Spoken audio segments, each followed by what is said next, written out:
नमस्कार, दौड़ती दिल्ली चैनल में आपका स्वागत है।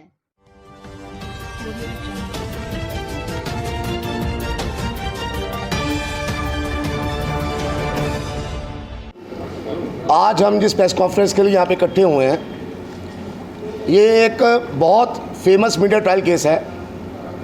आशुभाई गुरुजी, ये अपने आप में एक बहुत बड़ा स्कैम है, बहुत बड़ा स्कैंडल है। इनके खिलाफ बनाया गया मुकदमा सिर्फ और सिर्फ पैसे की एक्सटॉर्शन करने के लिए बनाया गया। और किस तरह से इस तरह के केस बनाए जाते हैं इस दुनिया में, वो हम आपके ज़रिए बताना चाहते हैं। 2018 में जब इनके खिलाफ इनके बेटे समर, इनके दोस्त सौरभ और मैनेजर रविशंकर के खिलाफ बहुत संगीन धाराओं में गैंग रेप, पॉक्सो की दफ़ा में हौज खास के अंदर में एक मुकदमा दर्ज हुआ, तो पूरी मीडिया में एक प्रचार हुआ कि किस तरह से इन्होंने उसके साथ दुष्कर्म किया, ये किया, वो किया। आज गूगल पे जाएंगे तो कम से कम 20 वीडियो मिलेंगी जिसमें ये तो बताया जा रहा है कि इन्होंने गलत किया, ऐसे किया, वैसे किया। लेकिन आज आपके ज़रिए मैं इस स्कैंडल से पूरा पर्दा उठाना चाहता हूँ कि किस तरह से दुनिया के अंदर बनाए गए सारे रेप के मुकदमे, अगर सारे मुकदमे झूठे नहीं हैं तो सारे मुकदमे सच्चे भी नहीं हैं। ये अपने आप में एक एक्सेप्शनल केस है जिसके अंदर में जब आप लोगों को पता लगेगा कि किस तरह से ये लोग जो गुरु या कोई भी धार्मिक संस्था से जुड़े हुए हैं, किस तरह से सॉफ्ट टारगेट होते हैं और किस तरह से लोग इनको इजीली कानून का मिसयूज़ करते हुए फॉल्स केस में इम्प्लीकेट करके और एक मोटिव के साथ कि किस तरह से मोटा पैसा इनसे हटा जाए, उसके लिए ये इनको गलत केसों में फंसाते हैं। आशुभाई गुरुजी के खिलाफ जिस लड़की ने इनके खिलाफ 2018 में गैंग रेप और पॉक्सो की सेक्शन में हौज खास थाने के अंदर एफआईआर दर्ज करवाई, उसी लड़की ने अपना नाम बदलते हुए बिग फिशेस, जो बिल्कुल बड़े अंपायर से जुड़े लोग हैं, उनके खिलाफ भी गैंग रेप के मुकदमे दर्ज करवाए हुए हैं। ये खुलासा आज आपके ज़रिए हम करना चाहते हैं और ये अपने बहुत बड़ी बात है कि किस तरह से वो लड़की दोनों एफआईआर के अंदर में सेम एलिगेशन सेम टाइम पे, जब किसी को नहीं पता, ना इनको पता कि उसने एक मुकदमा और करवाया हुआ है, ना उनको पता कि इनके खिलाफ मुकदमा करवाया हुआ है। जो दूसरी एफआईआर है वो सीपीडब्ल्यूडी के चीफ डायरेक्टर्स, जो बिल्कुल बहुत उच्च अधिकारी हैं, उनके खिलाफ करवाई गई। और जब इनके खिलाफ ये मुकदमा दायर किया जाता है तो इनके पास में उसका एसोसिएट, उस लड़की का जो पार्टनर है रामनेश शर्मा, वो इनके ऑफिस में आता है एक मीडिया की कटिंग लेके कि आशु भाई जी, आपके खिलाफ रेप का मुकदमा दर्ज हो गया है। इनको ये मालूम भी नहीं, क्योंकि ये कभी जानते नहीं, उसको कभी मिले नहीं कि इनके खिलाफ एक मुकदमा भी दर्ज हो गया है। उसने कहा इनके सामने अपना फ़ोन खोल के कि मैं डीसीपी राम गोपाल नायक का आदमी हूँ, जो इस टाइम क्राइम ब्रांच में डीसीपी हैं, और आपके सामने मैं उनसे बात कर रहा हूँ, आपका मुकदमा हम सेटल करवा देंगे। आप अपने किसी भरोसे के आदमी का मोबाइल नंबर दीजिए और यहाँ से अंडरग्राउंड हो जाइए, नहीं तो पुलिस आपको पकड़ लेगी। घबराया हुआ आदमी, जिसने कभी आज तक ये चीज़ें नहीं सही ना देखी, घबराहट में इन्होंने वहाँ से चले गए और अपने एक 20 साल के संबंध वाले, जिसको अपने बेटे समान मानते हैं, शिव कुमार जी, उनका मोबाइल नंबर इन्होंने उसको दे दिया। 9 तारीख को ऑफिस से जाते ही वो आदमी शिव कुमार जी से ओपनली, बिना किसी डर के, बिना किसी भय के, ओपनली पैसे की डिमांड करनी स्टार्ट कर देता है कि 12 करोड़ रुपये चाहिए, 13 करोड़ रुपये चाहिए, और उसके बाद नेगोशिएट करता है 7 करोड़ रुपये चाहिए, हम आपके मैटर में क्लोजर रिपोर्ट दाखिल करवा देंगे।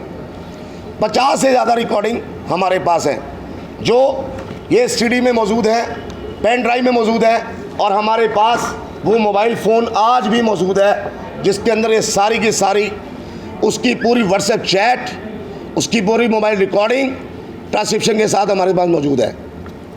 अब यहाँ से आपको मैं बताऊँगा कि खेल आगे कहाँ जाता है।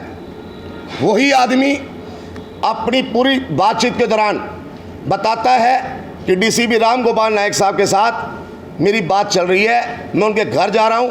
ये पूरी की पूरी बातचीत 50 रिकॉर्डिंग के अंदर है हमारे पास। उसके बाद वही आदमी उसी रिकॉर्डिंग में ये बात बोलता है कि दाती महाराज का केस भी हमारे साहब ने 13 करोड़ में सेटल किया है, यानी उसको एक विजिटिंग कार्ड की तरह दिखाता है कि हम लोग ये काम करते हैं। उसकी रिकॉर्डिंग में एडमिट है हमारे पास, ये लिखा हुआ हमारे पास है, उसका बोला हुआ हमारे पास है। उसके बाद जिस नंबर से वो ये सारी बातचीत करता है उसके अंदर में वो 3 नंबरों से हमारे साथ बातचीत करता है 50 रिकॉर्डिंग के अंदर, जिसमें 25 से ज़्यादा रिकॉर्डिंग एक ही नंबर से है जिसका लास्ट में नंबर 733 है। मैं वो नंबर पब्लिकली नहीं करना चाहता, शॉर्ट फॉर्म में आपको इसलिए बता रहा हूँ। लास्ट में 733 नंबर है। अब हैरानगी वाली बात समझिए कि जब इसी बातचीत को लेके, इस पूरी रिकॉर्डिंग को लेके, इस मोबाइल फ़ोन को लेके वहाँ Shiv Kumar ji crime branch office में पहुँचते हैं तो रामने शर्मा वहाँ बैठा हुआ चाय पी रहा है और शिव कुमार जी को डंडों से मारा जाता है कि तुमने रिकॉर्डिंग कैसे कर ली, ये फ़ोन हमें चाहिए। इन्होंने किसी तरीके से वो फ़ोन वहाँ से बचा लिया और फ़ोन बचाने के बाद उनको आज तक ये फ़ोन नहीं दिया। उन्होंने शिव कुमार को धमकी दी कि तुझे झूठे मुकदमे में फंसा देंगे। तब तक आशु गुरु जी गिरफ्तार हो चुके थे, सारे चारों के चारों मुलजिम अंदर जा चुके थे। वहाँ से इन पे लगातार दबाव बनाया जाता है कि पैसा दे दो सेटल कर लो, पैसा दे दो सेटल कर लो। शिव कुमार जी ने बाकायदा कमिश्नर ऑफ दिल्ली पुलिस को 14/5/2019 को रिटर्न में कंप्लेंट दी जिसमें उस मोबाइल नंबर का हवाला था। उन्होंने अपनी उस कंप्लेंट के अंदर में बाकायदा बताया कि किस तरह से डीसीपी राम गोपाल नायक का नाम लेके रामने शर्मा पैसे मांग रहा है और उसके सामने मुझे डीसीपी साहब ने मारा है। हैरानगी वाली बात समझिए कि उसके राइट 1 महीने बाद ये लड़की अपना नाम बदलकर अलग डिस्ट्रिक्ट में जाकर मंडावली थाने के अंदर में सीपीडब्ल्यूडी के चीफ एडिटर्स के खिलाफ मुकदमा दर्ज करवाती है जिसके अंदर में वही मोबाइल नंबर 733 लड़की अपना बताती है अपनी हैंड रिटन कंप्लेंट के अंदर। ये रही उसकी हाथ की लिखी कंप्लेंट और एफआईआर की कॉपी जिसके अंदर में वो लड़की खुद बता रही है कि ये मोबाइल नंबर मेरा है। ये एक बॉबला स्कैंडल है।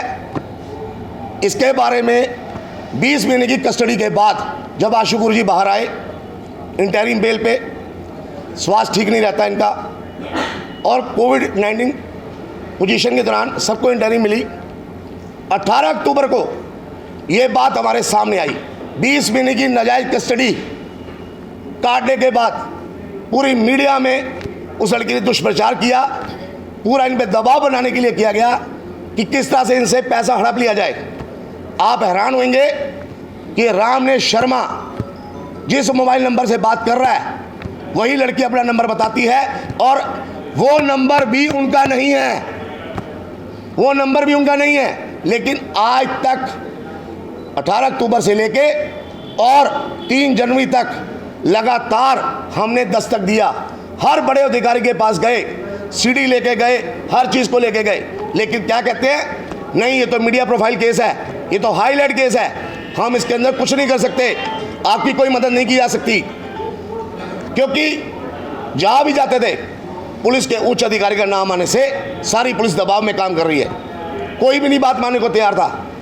आखिरकार हमने माननीय हाई कोर्ट का, ऑनरेबल हाई कोर्ट का दरवाज़ा खटखटाया और हमने वहाँ रिट पिटीशन फाइल की जिसकी एक कॉपी है और ये सारे एविडेंसेस हमने साथ में लगाए जिसके अंदर हमने बताया। प्राइम एविडेंस तो एक लेमैन समझ सकता है, इन्वेस्टिगेशन में इतने सारे छेद हैं। यही बात जब वो पहली बार जब कोर्ट में सामने आए तो इन्वेस्टिगेशन में सब चीजें क्यों नहीं कर ली? यही बात तो हम पूछना चाहते हैं कि ऐसा क्यों किया जा रहा है, सारी बातें को कंसील किया जा रहा है, मिसलीड किया जा रहा है कोर्ट्स को।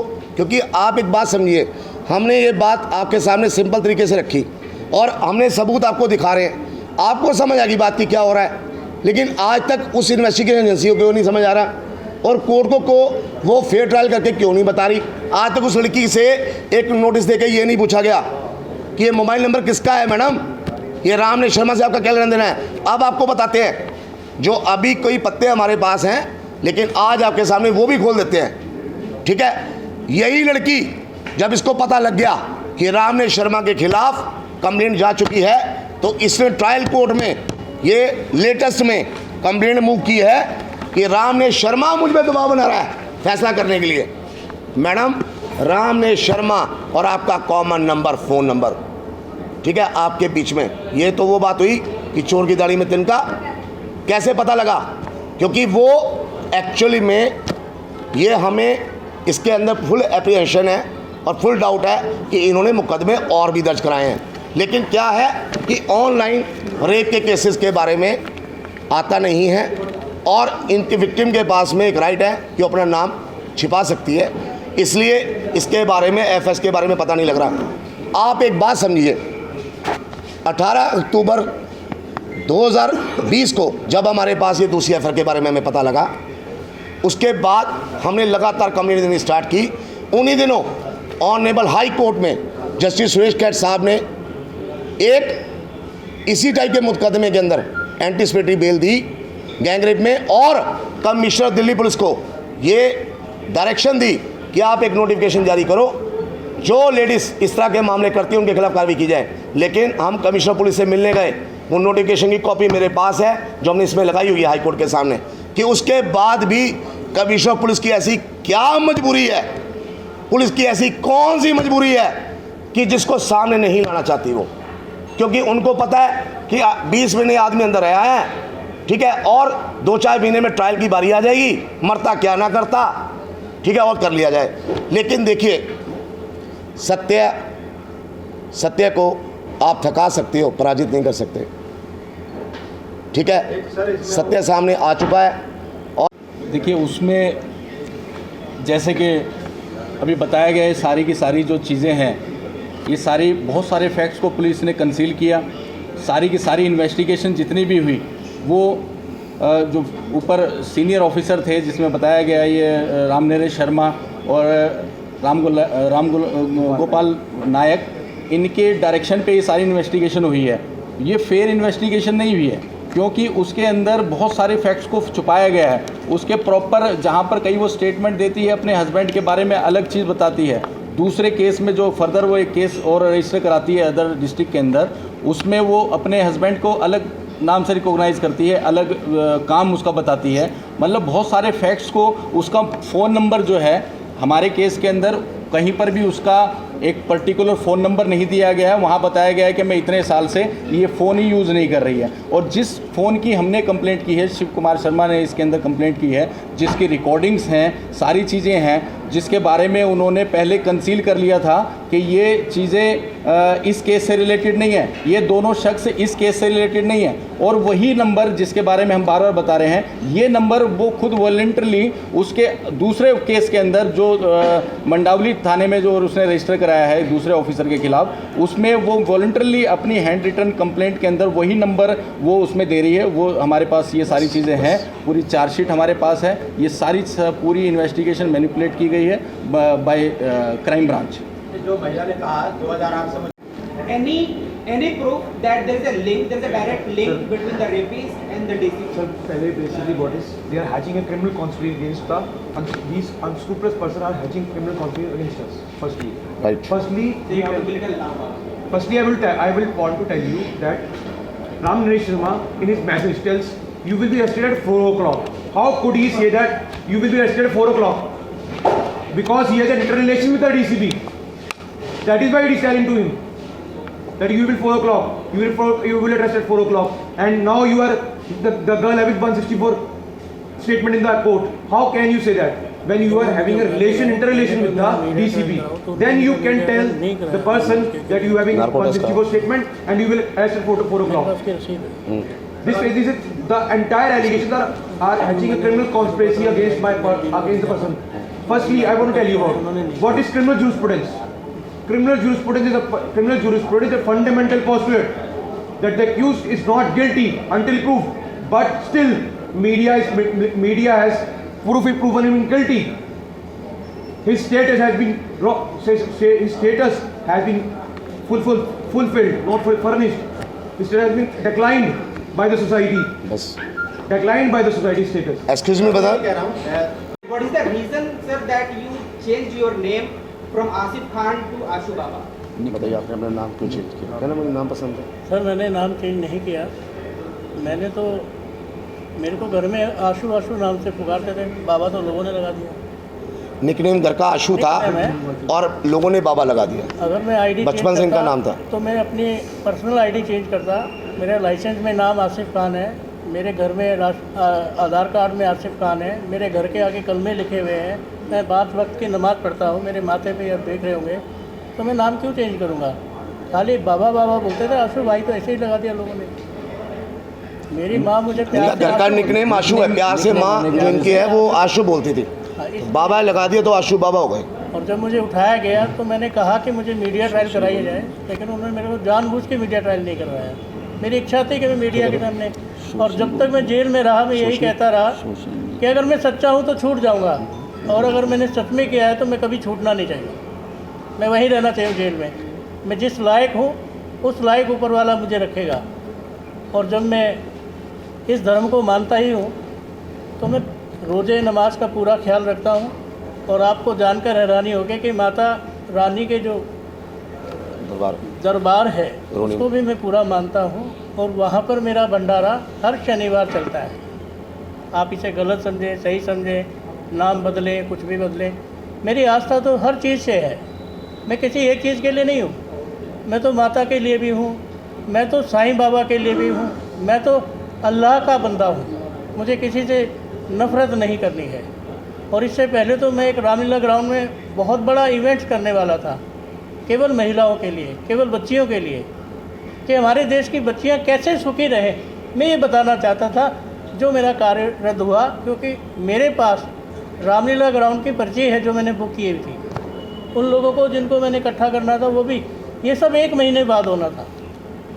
और जिसकी बात करते हैं राम गोपाल नायक की, मेरी मोबाइल की कॉल डिटेल निकलवाओ, वो मेरा दोस्त था, उसके घर मेरा जाना आना था, और उसी ने मेरे साथ ऐसा स्कैंडल कर दिया।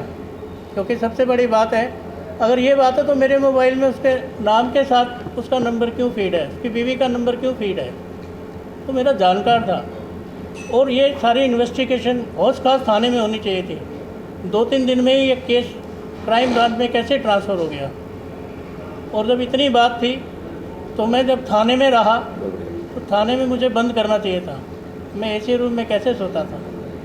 बहुत सी बातें हैं जो दिखाई नहीं गई, जो बताई नहीं गई। और हमेशा जो जेल के सुपरिटेंडेंट राजेश चौहान थे वो मुझे बड़ी कोऑपरेट करते थे। वो कहते थे अगर तुम सही हो तो ज़रूर घर जाओगे, और मैं भी उनका आभारी हूँ। मैं ये कहता था सर मैं ज़रूर घर जाऊँगा अगर मैंने कोई अपराध नहीं किया है तो। ये सब एक साजिश के तहत कार्रवाई हुई है। मेरे जेल से बाहर आने के बाद भी वो लोग कोशिश करते रहे मुझे मिलाने की कि आप हमसे बात तो कीजिए, सब ठीक हो जाएगा। क्या ठीक हो जाएगा? और जेल में भी 7 अप्रैल को 2019 में, ये गौरतलब बात है, 7 अप्रैल को जेल में मुझे 3 लोग मिलने आए जिन्हें मैं जानता नहीं था। उनमें से एक बंदा ये कहता है कि क्या तू मुझे जानता है? मैंने कहा नहीं, मैं चंडीगढ़ में रहता हूँ, महंत हूँ, 70 सेक्टर में रहता हूँ, 5 मिनट में निकाल सकता हूँ। तो बोल 10 करोड़ रुपए खर्च करेगा, 20 करोड़ रुपए खर्च करेगा, केस ही ख़त्म हो जाएगा। मैंने कहा क्या सबूत है? उसने वहाँ पर मेरी उस महिला से बात कराई जो इसके लिए मेरे पे अपराध लगाया गया है। मैं बड़ा हैरान था कि उन लोगों की पहुँच जेल तक है। मैं बड़ा हैरान था कि ये सोच कर के देखिए प्रशासन भी कुछ नहीं है। आज भी आप चाहें तो उसके बहुत सारे सबूत हैं। वहाँ पर मैंने जेलर को बोला सर ये अंदर कैसे आ गए? बोले जी ये अंदर की बात है। और बहुत सारी बातें हैं। मैंने वहाँ पर चित्रकारी सीखी, वहाँ पर अपने व्यवहार को अच्छा किया, बहुत अच्छा किया। और उन लोगों ने सभी ने मुझे इतना कोऑपरेट किया जिसका मैं आज तक बड़ा आभारी हूँ। और मैं चाहता हूँ कि मीडिया सब ठीक कर देगी। कारण क्या है कि मुझे मीडिया पर बड़ा विश्वास है, मैं मीडिया से जुड़ा हुआ हूँ और न्याय प्रक्रिया हर एक के साथ अच्छा व्यवहार करती है। अगर कोई अच्छा है तो न्याय हमेशा उसका साथ देता है। मैं भी न्याय के साथ हूँ और सब कुछ न्याय प्रणाली के आधार पर ठीक होगा। पूरा भरोसा। हाँ जी, मुझे पूरा भरोसा है सब अच्छा होगा और मैं इसी कॉन्फिडेंस के साथ आप लोगों के साथ हूँ कि मैं आने वाले भविष्य को अच्छा देख रहा हूँ। मेरा मोटिव यहाँ पर प्रेस को जोड़ना ये बताना नहीं है कि मैं कैसा हूँ, मुझे ये बताना है कि किसी भी व्यक्ति के साथ गलत हो तो वो नहीं होना चाहिए और आप लोग उसको कोऑपरेट करेंगे। क्योंकि दुनिया में मैं समझता हूँ आज के डेट में ना तो पुलिस से कोई डरता है, ना तो किसी चीज़ से, अदालत से, ना किसी नेता से। प्रेस का ही डर होता है क्योंकि प्रेस किसी के आचरण को अच्छे से दिखा सकती है। मैं आप लोगों की तारीफ़ नहीं कर रहा हूँ, लेकिन प्रेस के सामने बहुत सारी आगे की बातें होती हैं और बहुत सारी पीछे की बातें होती हैं। क्योंकि मैं हमेशा कैमरे की रिकॉर्डिंग में रहता था, मेरे पास सबूत हैं बहुत सारे कि मैं कैमरे के सामने रहता था। घर में भी मेरे कैमरा लगा हुआ है, सीसीटीवी कैमरा, ऑफिस में भी, मेरे कमरे में भी। फिर ये बात कैसे हो सकती है कि ये सब चीज़ें गलत हो जाएं? एक बात ध्यान से सुन लो दोस्तों, जो लोग भी अपराधी हैं, अपराध उनके नसों में बसा होता है और जो लोग अपराधी नहीं हैं उनमें धर्म और सत्य बसा होता है। सत्य तो ऐसा है कि हर चीज़ पर भारी पड़ता है। और ध्यान से सुन लो, जो लोग भी इस स्कैंडल में शामिल हैं बचने वाले नहीं हैं, क्योंकि याद रखना अब कैमरे की नज़र उन पर है और जहाँ कैमरे की नज़र है सब देख लेती है। बस धन्यवाद। हम स्टार्ट हुई हैं क्योंकि मैं ये कहूँगा नाउ द फाइट्स बिगन। अब यहाँ से स्टार्ट है। अब ये देखना है कि ये उनको प्रोटेक्ट करते हैं या फिर इन्वेस्टिगेशन करके लाते हैं। नहीं लाए तो चाहे हमें सुप्रीम कोर्ट तक जाना पड़े, हम इसके अंदर फिर इन्वेस्टिगेशन कराएंगे और दूध का दूध, पानी का पानी सामने लाएंगे। Thank you. ऐसी ही और खबरों के लिए दौड़ती दिल्ली को सब्सक्राइब करें।